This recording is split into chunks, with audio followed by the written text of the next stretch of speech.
Welcome students. I have prepared this video lecture to explain the physiology of hemostasis. I have prepared this video lecture for BPT and BDA students. First of all, hemostasis, as the word suggests, hem, it is pertaining to the blood, stasis is the stoppage. So spontaneous arrest or prevention of the bleeding by physiological process is called hemostasis.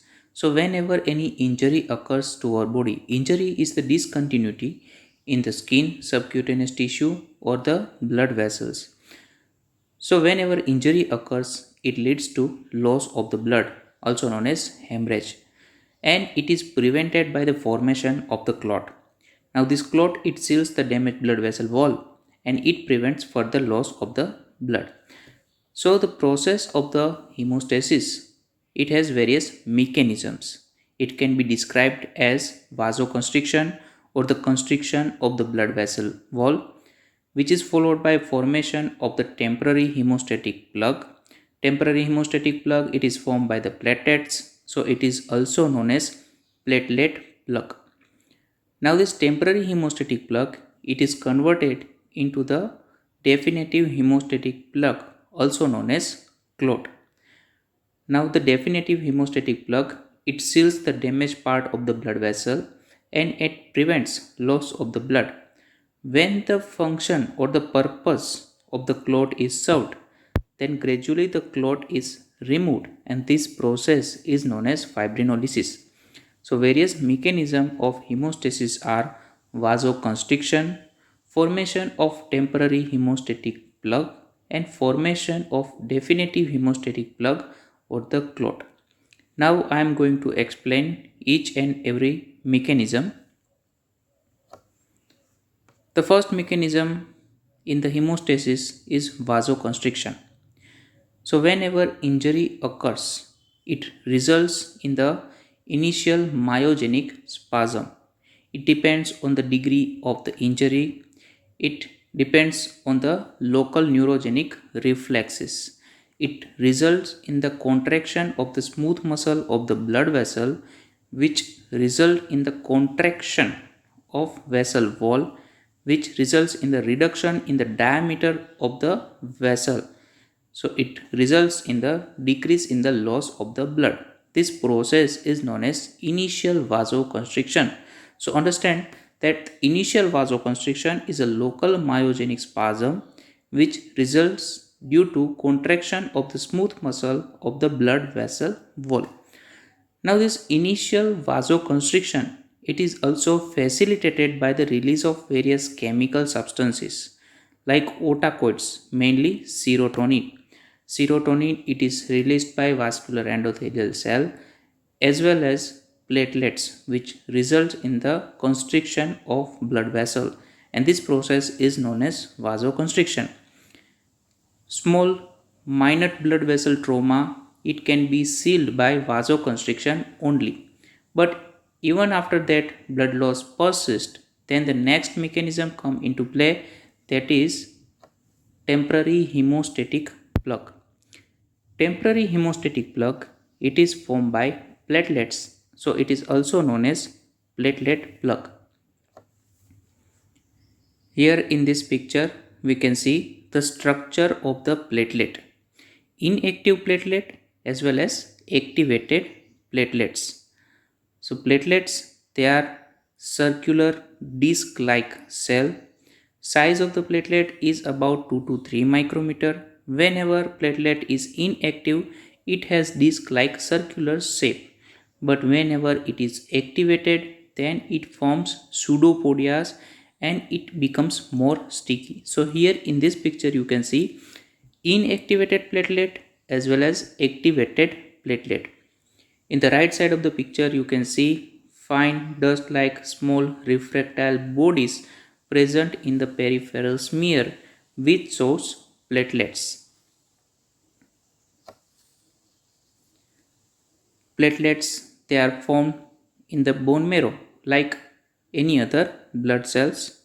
From the hemopoietic stem cells, common myeloid progenitor cells, they are derived and they form colony forming unit From the colony forming unit megakaryocyte, megakaryoblasts are formed, and from the megakaryoblast, promegakaryocyte and megakaryocyte they are derived.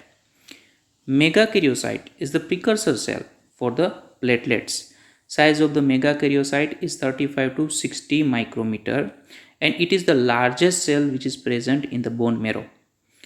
Gradually, the cytoplasm of the megakaryocyte it is pinched up along with the cytoplasmic membrane, and it give rise to multiple small anuclear bodies which are known as platelets. So from megakaryocytes, platelets are formed. From one megakaryocyte, about 2000 platelets they are formed, and then they circulate in our blood. Here in this slide we can see the structure of platelet. Now normal size of the platelet is 2 to 3 micrometer. So platelets they are the smallest cell present in our blood. Normal count of the platelet is 1.5 to 4 lakh per cubic millimeter. Now look at the structure of the platelet. Now structure of the platelet it can be divided in two parts. The peripheral part it is also known as hyalomere, and central part it is known as granulomere. So the peripheral part, the hyalomere, it contains cell membrane, then microtubules and canalicular system. Microtubules they are responsible for cell size and shape. Cell membrane of platelet it contains phospholipids and glycolipids which takes part in the coagulation process. Activation of various coagulation factor for that platelets play very important role. Glycoproteins in the cell membrane they also prevent adherence of platelet to the normal epithelium. Canalicular system is the surface connecting system, and this canalicular system it is of two type: open canalicular system and the closed canalicular system. Open canalicular system it connects with the outer part or the cell membrane, and closed canalicular system it contains large amount of the calcium. Also the cell membrane contains receptor for collagen, fibrinogen, ADP as well as von Willebrand factor.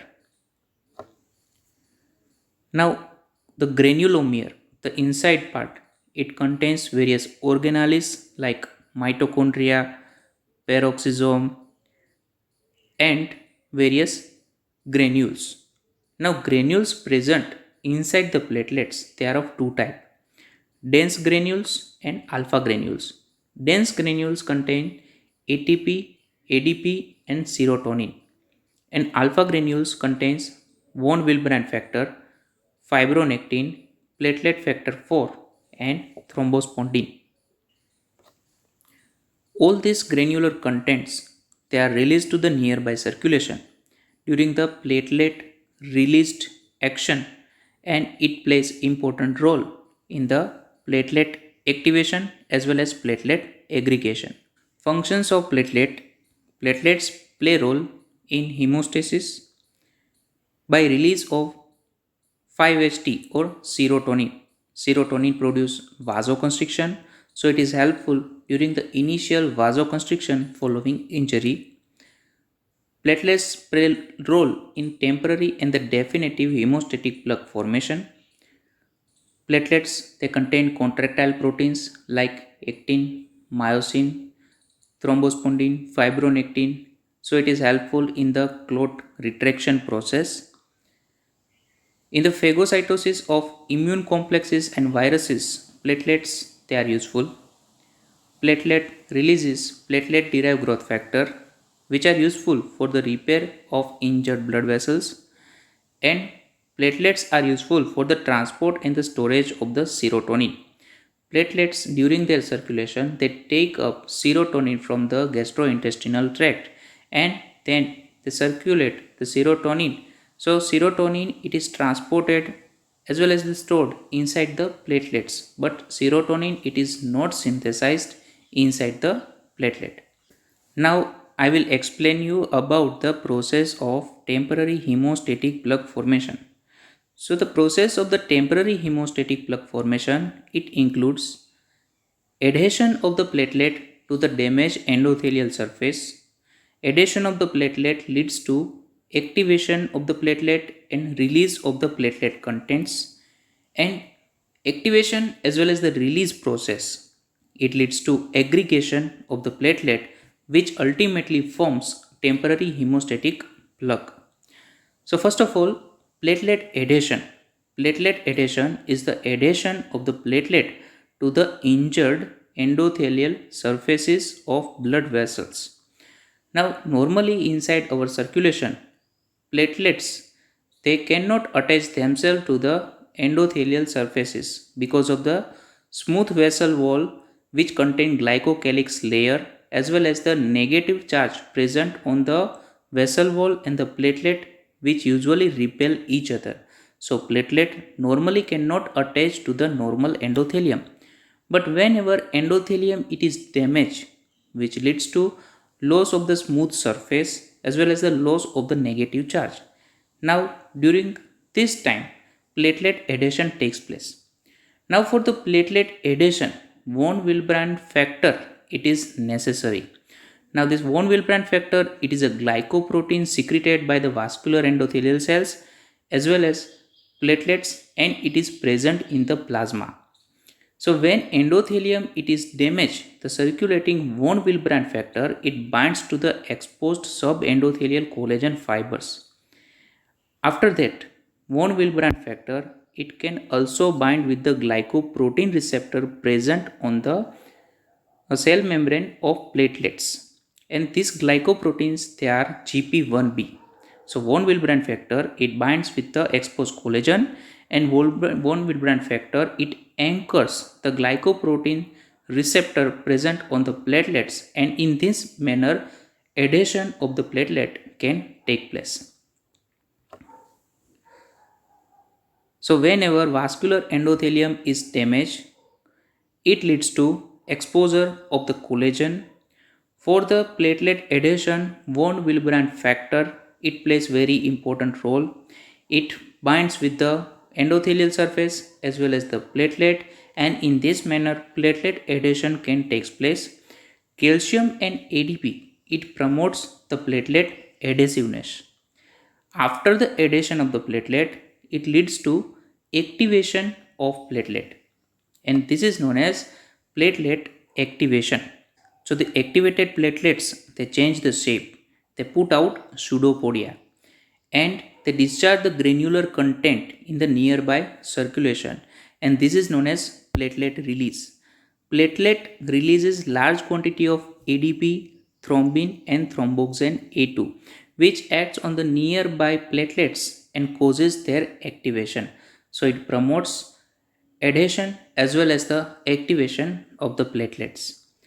Now the platelet activation also develops or activates glycoprotein 2B3A integrin present on the surface, which leads to sticking of the platelet with each other, and this cross-linking forms platelet aggregation.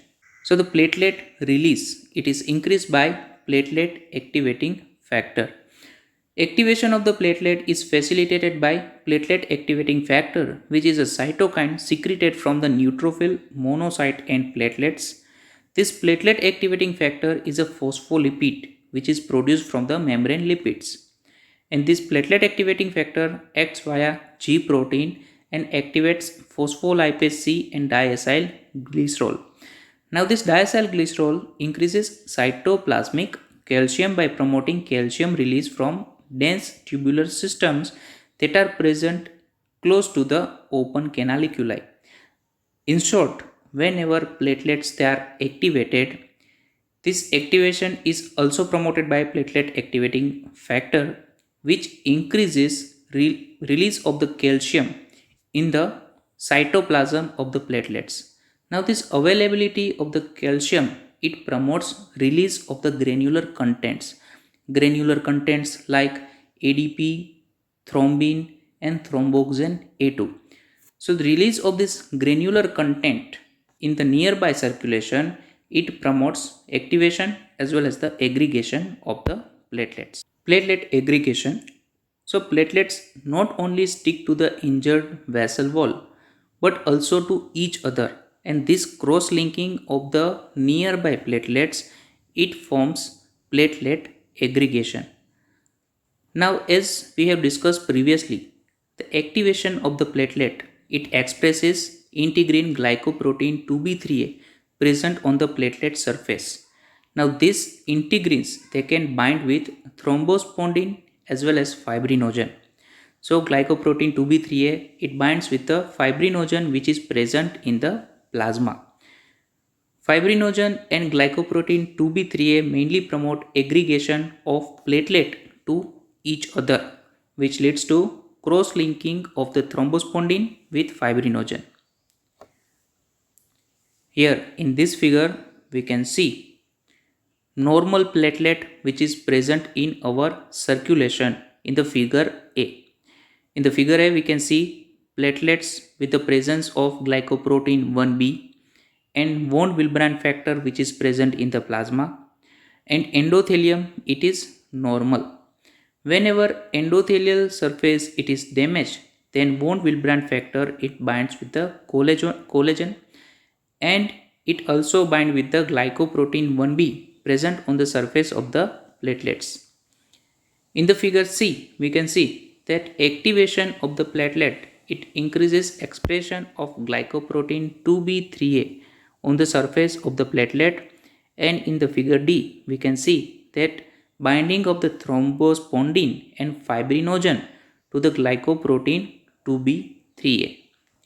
Okay, now in the figure E, we can see the aggregation of the platelets, because when the nearby platelets, they bind with the thrombospondin and the fibrinogen, in the figure E, we can see the binding of the fibrinogen as well as the thrombospondin that bind with glycoprotein 2b3a.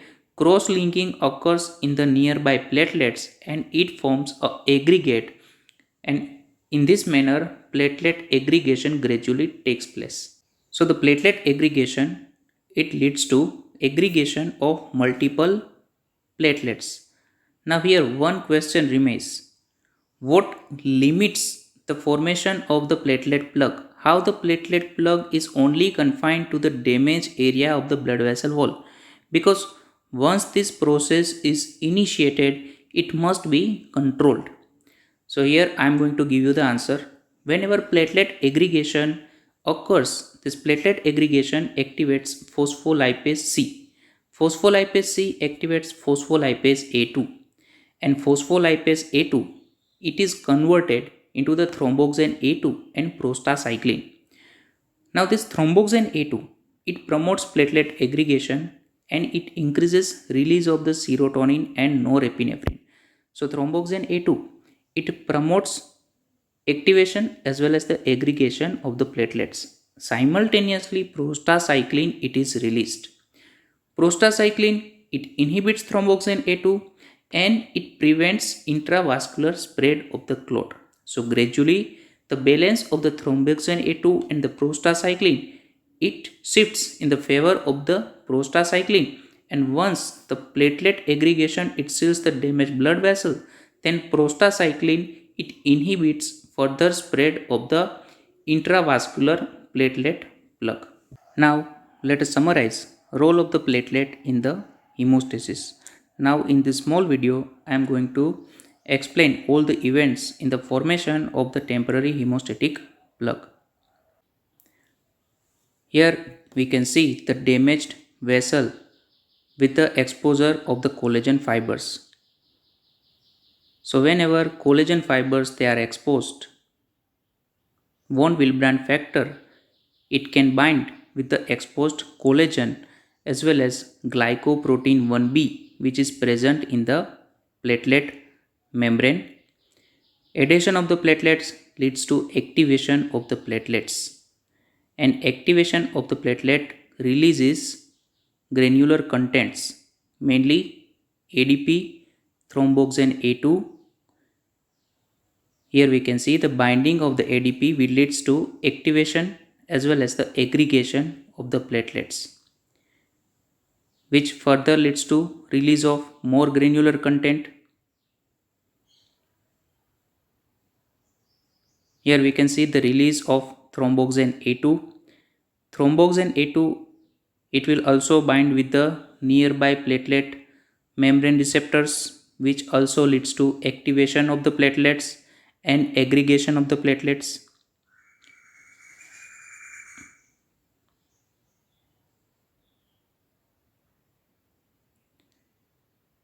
Thrombin also play important role in the aggregation as well as the activation of the platelets. So gradually more and more platelets they are activated, they become more sticky and they will form cross linking with each other, and it leads to formation of the temporary hemostatic plug. So in this video lecture I have explained about the temporary hemostatic plug. So hemostasis, it takes part in three main physiological processes. One is the initial vasoconstriction, which is followed by the platelet plug formation, and final process is the formation of clot. Initial vasoconstriction, it depends on the local myogenic spasm and the release of vasoconstrictor substances like serotonin. In the temporary hemostatic plug, platelet plug is formed and it can be described as adhesion of the platelet, activation of the platelet and aggregation of the platelet. Here in this figure you can see that whenever endothelium is damaged, it leads to adhesion of the platelet to the damaged vessel wall with the help of the von Willebrand factor. Adhesion of the platelets leads to activation of the platelets. Activation of more and more platelet leads to release of granular content or the platelet release. Now these granules release ADP, platelet activating factors, thromboxane A2, which recruits more and more number of the platelets, and aggregate of the platelets is formed, which form the platelet plug. This platelet plug, it seals the damaged vessel wall. Now even after that, blood loss it continues, then it leads to formation of definitive hemostatic plug. In the next lecture I will explain more about the physiology of the hemostasis and formation of definitive hemostatic plug. Thank you.